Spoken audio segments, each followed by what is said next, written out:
कि 10 साल मैंने सिर्फ सीखा है और कुछ नहीं किया। जब तक पूरे तरीके से आप थिएटर नहीं करोगे, आप मुंबई जाने के लायक नहीं रहोगे। और ये दुनिया कितनी बड़ी है, क्योंकि अगर आपको अवसर मिल भी जाएगा तो उसका कोई फ़ायदा नहीं होगा, आप फिर भुला दिए जाओगे।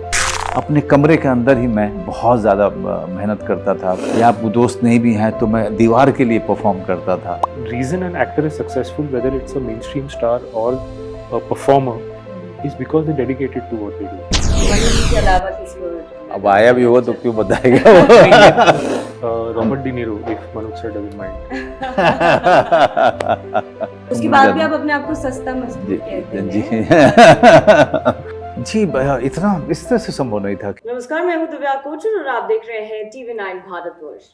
आज हमारे साथ दो ऐसी शख्सियत हैं जिनके बारे में मैं जितना कहूं उतना कम है। एक ऐसे एक्टर जिन्हें सिनेमा की समझ रखने वाले खुद में ही एक्टिंग स्कूल कहते हैं। एक ऐसे डायरेक्टर जिनका क्राफ्ट जब पर्दे पर दिखता है तो एक अलग ही जमीनी सच्चाई का अनुभव होता है।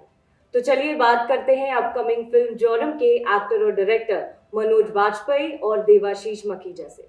Welcome to TV9 Bharatvarsh. Thank you. First of all many congratulations. Globally Joram ने धूम मचा दी है, कई international film awards, festival film awards लेकर आए हैं।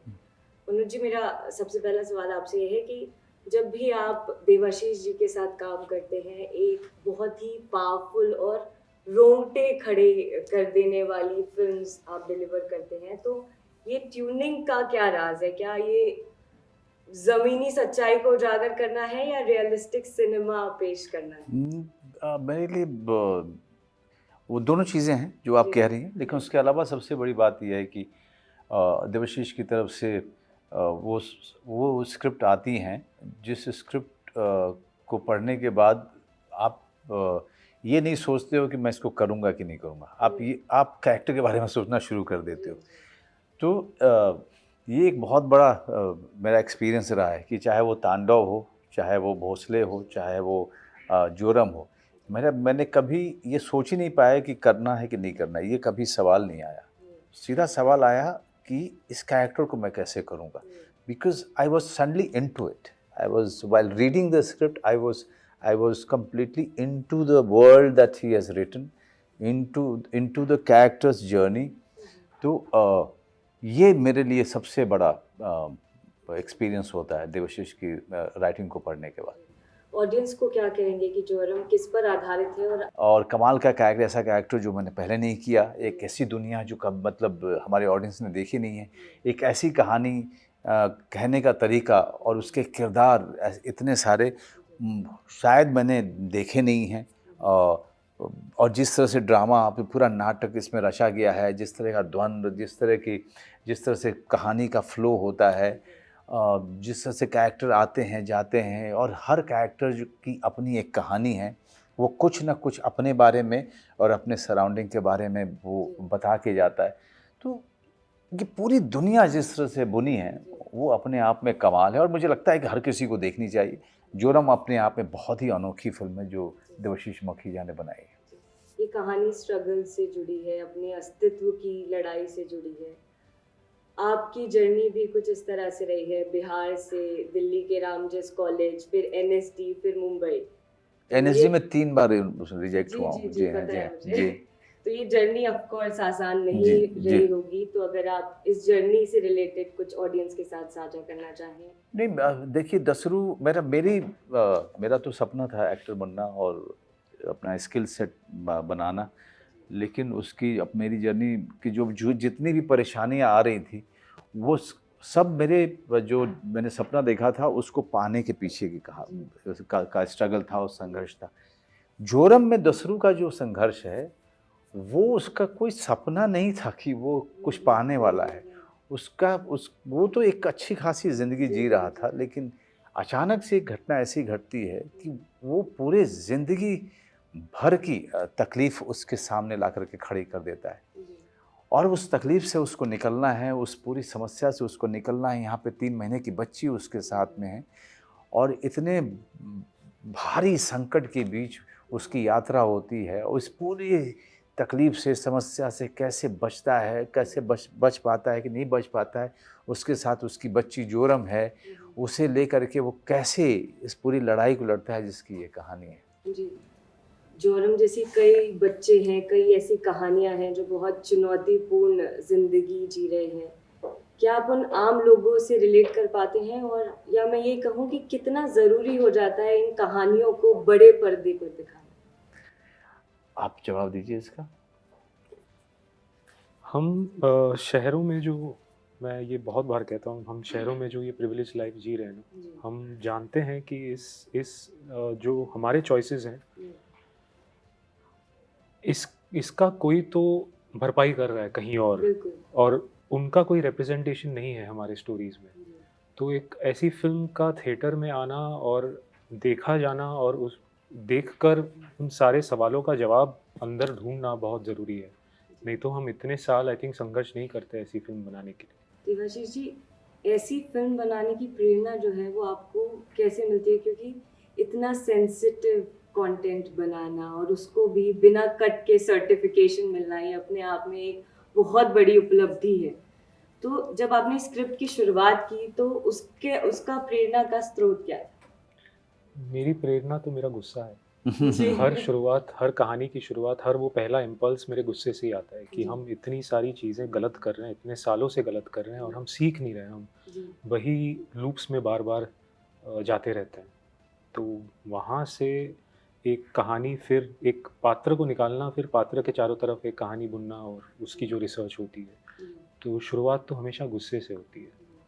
मनोज जी, आप कई सालों से इंडस्ट्री में हैं, लेकिन पिछले कुछ सालों से जिस तरीके से इंडस्ट्री बदली है, डायरेक्टर का विजन बदला है, ऑडियंस का विजन बदला है, अब वो अच्छा कंटेंट देखना चाहते हैं, उनके लिए हीरो की परिभाषा अब बदल गई है। तो इस पर आप क्या कहना चाहेंगे, और ओटीटी इसमें कितना वाइटल रोल प्ले करता है? क्योंकि जोरम जैसी फिल्म थिएटर पर रिलीज होना, बंदा ओटीटी के बाद जो है 6 महीने बाद थिएटर में आना, एक आपसे जितना जितना लोग मोहब्बत करते हैं, आपको मेन स्ट्रीम में देखना लोग पसंद करते हैं, आपको देखने के लिए जाते हैं, क्या ये कुछ साल पहले संभव था? जी, इतना इस तरह से संभव नहीं था क्योंकि जी, ओटीटी आया, फिर हमने सीज़न 1 फैमिली मैन किया था। उस समय पैंडेमिक नहीं था, लेकिन हम लोग बहुत सारी शूटिंग सेकंड सीज़न की कर चुके थे। जी, कुछ दिन का, करीब 20 दिन का काम बाकी था, जो कि जब लॉकडाउन खुला था तब बहुत ही खतरे से खेलते हुए हमने सेकंड सीज़न को ख़त्म किया था। लेकिन ओटीटी ने आकर के लोगों को न सिर्फ एंगेज किया, बल्कि उनको वो दुनिया दिखाई कहानियों की और टैलेंट की, जिसके पहले वो बिल्कुल अनजान थे। वो फिल्में देखने तो जाते थे सिनेमा हॉल तक, लेकिन वो देखते थे, उसके बाद वो घर चले जाते थे, और वही एक्टर्स थे, वही डायरेक्टर्स थे, उसी तरह की कहानियाँ ज़्यादातर बन रही थी। लेकिन ओटीटी ने जब दर्शक को कम से कम 3 साल तक, 2 साल तक, 2.5 साल तक पूरे तरीके से जब एंटरटेन किया, तब दर्शकों ने समझा कि भाई एक्टिंग, अभिनय की परिभाषा क्या होती है, डायरेक्शन की परिभाषा क्या होती है, कहानी को कैसे दिखाया जाना चाहिए, किस-किस तरीके से और कहाँ-कहाँ उस तरह का काम हो रहा है, और ये दुनिया कितनी बड़ी है। हम तो सिर्फ उसका एक अंश मात्र देख रहे थे आज तक। तो ओटीटी ने कंटेंट या स्टोरी देखने का, फिल्म देखने का, सीरीज देखने का एक अंदाज बदला, और उसने पूरी तरीके से इसे प्रजातांत्रिक बनाया, इस पूरी सिस्टम को, और उसमें फिल्म इंडस्ट्री भी आता है।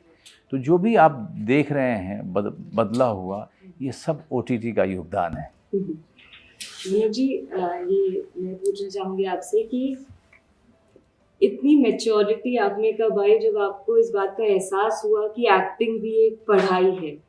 और क्या मनोज वाजपेयी ये मानते हैं कि वो बिल्कुल मंजे हुए कलाकार हैं, पानी की तरह हैं, कि किसी भी किरदार में अगर आपको डालें तो आप बखूबी वो किरदार निभाएंगे? ओके, दो को सवाल है। तो देखिए, मुझे शुरू से पता था कि मैं अगर मुंबई जाऊंगा जी, तो मुझे कोई जानता नहीं है, हम्म, और ना कोई मेरे लिए फिल्म बनाएगा, जी, और अगर मुझे अवसर मिला भी तो मैं उसका कुछ कर नहीं पाऊंगा। तो इसलिए ज़रूरी है कि मैं ये जो एक्टिंग है इसको सीखूं, और नसीर साहब के इंटरव्यूज़ और राज बब्बर साहब के इंटरव्यूज़ और ओम पुरी साहब के इंटरव्यूज़ मुझे पढ़ने को मिले उस उम्र में, 16-17 साल की उम्र में। तब पता चला कि एक्टिंग जो है एक क्राफ्ट है और एनएसडी जैसी संस्था उसे सिखाती है। तो मैं दिल्ली आया था थिएटर करने के लिए और फिर एनएसडी में जाने के लिए। बाकायदा थिएटर तो किया, एनएसडी में कभी जाना नहीं हो पाया क्योंकि 3 साल तक जो है मैं कोशिश करता रहा लेकिन दाखिला नहीं मिला। लेकिन तभी मुझे ये बात समझ में आ गई थी कि जब तक पूरे तरीके से आप थिएटर नहीं करोगे, आप मुंबई जाने के लायक नहीं रहोगे। क्योंकि अगर आपको अवसर मिल भी जाएगा तो उसका कोई फ़ायदा नहीं होगा, आप फिर भुला दिए जाओगे। तो मैंने बहुत काम किया, 10 साल मैंने सिर्फ सीखा है और कुछ नहीं किया है। 10 साल सीखा, बहुत पढ़ा, बहुत देखा और उसके बाद बैंडिट क्वीन जब मुझे मिली तब जाके कॉन्फिडेंस आया कि मैं अब ट्रेन ले सकता हूँ मुंबई जाने के लिए। लेकिन मुंबई पहुँचने के बाद भी काम जब नहीं मिल रहा था तो बाद में मुझे एहसास हुआ कि खाली नहीं बैठना है, कि काम मिलेगा तब काम करूँगा। अपने कमरे के अंदर ही मैं बहुत ज़्यादा मेहनत करता था, कुछ ना कुछ याद करके फिर उसी को परफॉर्म करता था अपने दोस्तों के लिए, या वो दोस्त नहीं भी हैं तो मैं दीवार के लिए परफॉर्म करता था। तो ये एक जुनून था सीखने का, अभिनय का। एक तो वो चीज़ है। दूसरा आपने जो सवाल किया था वो, आप मनोज वाजपेयी मानते हैं कि वो? नहीं, मैं अभी भी मानता हूँ कि जब जोरम ख़त्म हो जाती है और जब मैं दूसरी फिल्म के लिए जाता हूँ तो मुझे लगता है पूरा प्रिपेयर होके जाऊँगा तभी सही रहेगा, और नहीं तो मैं नहीं कर पाऊँगा। कभी रिहर्सल की ज़रूरत पड़ती है या आप ओपनली ऐसे ही बिना रिहर्सल के सीन दे देते हैं? अरे ऐसा नहीं कभी नहीं हुआ नहीं है नहीं नहीं, आपके ऐसा साथ? नहीं ऐसा नहीं होता है। जी। हम लोग हमेशा जो है वर्कशॉप करते हैं। इनके वर्कशॉप करने के बाद ही हम शूटिंग पे जाते हैं। उसके पहले हमारी अपनी पर्सनल प्रिपरेशन चल रही होती है और तब जा कर के आपको कॉन्फिडेंस होता है कि कहीं ना कुछ ना कुछ एक्टर का आपने पकड़ रखा है। फिर जब हम शूटिंग पे जाते हैं तब देवशीष मुखीजा और उनकी पूरी टीम हमें कई बार जो है हमें कपड़े में देखती है, फिर वो रिहर्सल कराती है।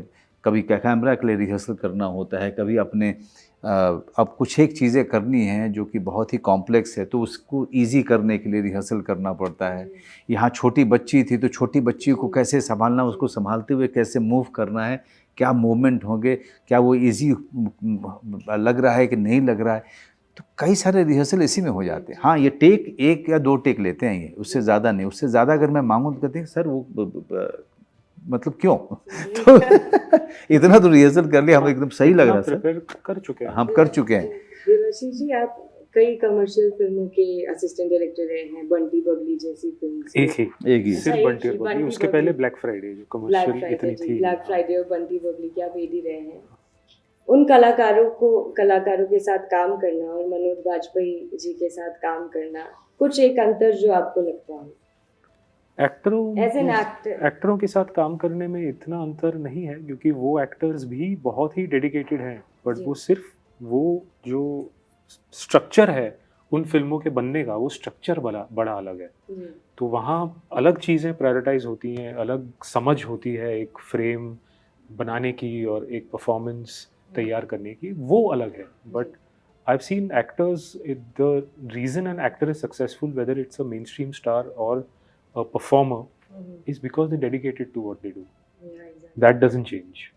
तीनों फिल्म जो आपने मनोज जी के साथ की हैं, कभी कोई जहन में कोई दूसरे कलाकार का नाम आया हो या आपको लगा हो कि मनोज जी ही जस्टिस कर पाएंगे शायद? अब आया भी होगा तो क्यों बताएगा? वही इनके अलावा coming back to what I always say, Manoj sir enables my films. ये नहीं होते हैं मेरी फिल्मों में, वो फिल्में बनती नहीं है।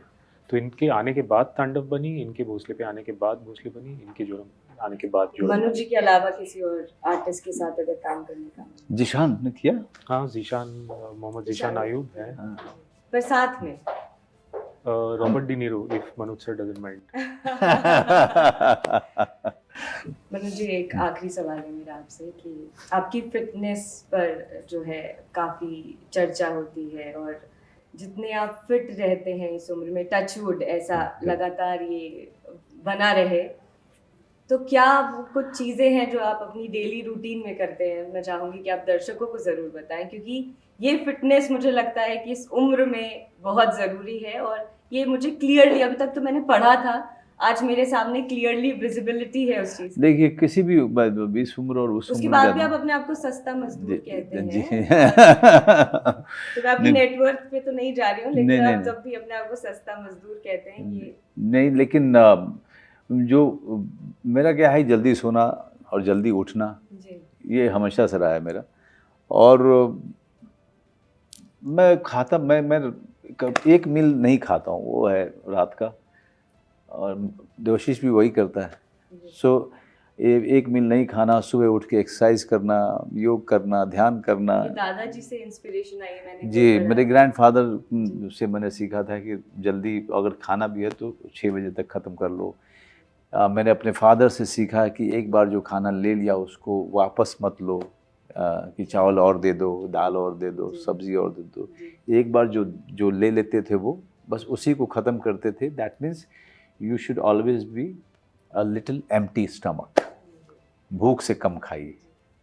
Thank you so much for talking to TV9 Bharatvarsh and all the very best Thank you. for the film, and it is a clear success. जब दुनिया भर से रिकॉग्निशन मिल गई है तो यहाँ बस। से बेशक मिलेगी, यूरोप, एशिया, अफ्रीका, पता नहीं कहाँ से, तो हर जगह सिवाय अंटार्कटिका। हाँ वहाँ से भी मिल जाएगी। वहाँ I'm sure. फिल्म फेस्टिवल है And नहीं, thank नहीं you जाता। so much for bringing such content which is very important. इतने sensitive मुद्दे को इतने बेहतरीन अंदाज में पेश करना, it's really incredible. Thank you. Thank you thank so you, much. Thank you, thank you.